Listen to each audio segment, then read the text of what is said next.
Sunod, mga kababayan, nako po, eto na. Cheese Escudero. Hala. Cyber you, may love shoutout. Cheese Escudero. Nako, papa-imbestigahan din. Hala ka, Jose. Ang daming senador na masasangkot. May pasabi-sabi pa si Joel Villanueva, wala sa Senado yan. Ni isa sa mga senador hindi naglilink dyan. Kongreso lang may ganyan. Ano ito? Ano ito? Cheese Escudero. Nako, mga kababayan, paiimbestigahan ng Comelec. Nako po, Diyos mio Marimar, Cheese Escudero. Ano ba ito? Diyos ko po.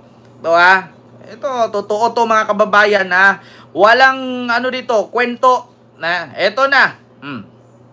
Wait lang, may ads lang ha. Ma'am Lisa Shar, may galab shout out. Ito, may ads lang mga kababayan. Buti yung ads, walang tunog. Ito, may tunog na.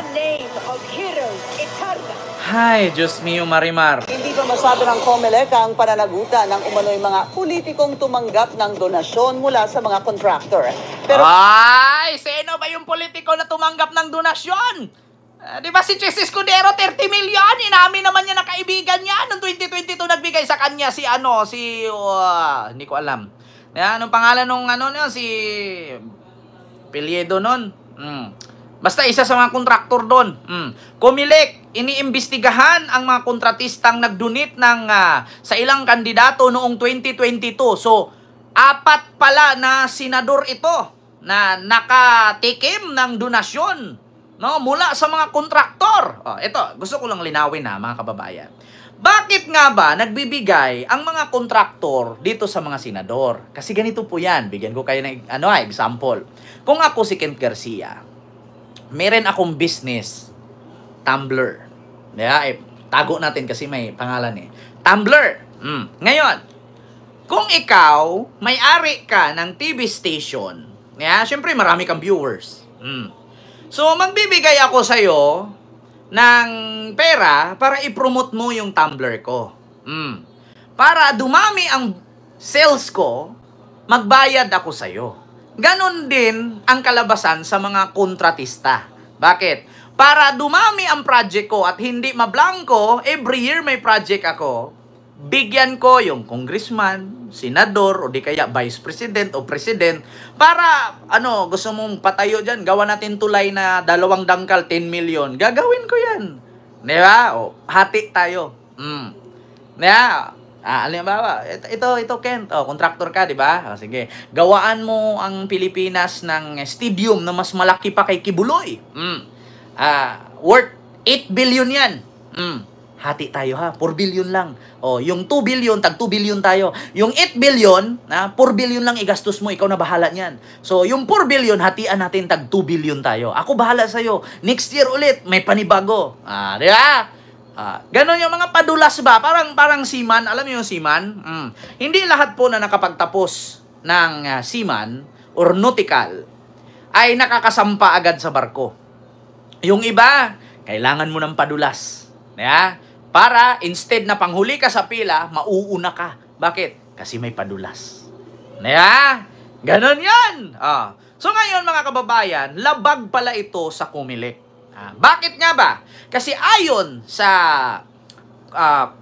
Comelec Election Code, na kapag itong isang kandidato ay tumanggap ng donasyon mula sa mga kumpanya, sa mga dayuhan o sa mga ay bawal po yun. Lalong-lalo na't may connection sa gobyerno kasi may tinatawag po yung conflict of interest or change. Yung mga ganon, utang na loob, credit inside sa English.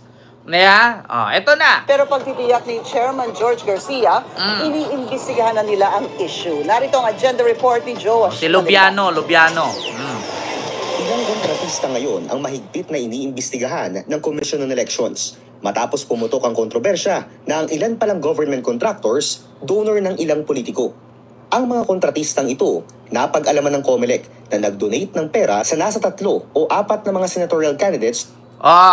yung mga kontratista daw, mga kontraktor ng proyekto sa gobyerno, not only flood control, kahit anong proyekto, ay napag-alaman ng Comelec sa kanilang investigasyon na 4 palang senador ang nabigyan.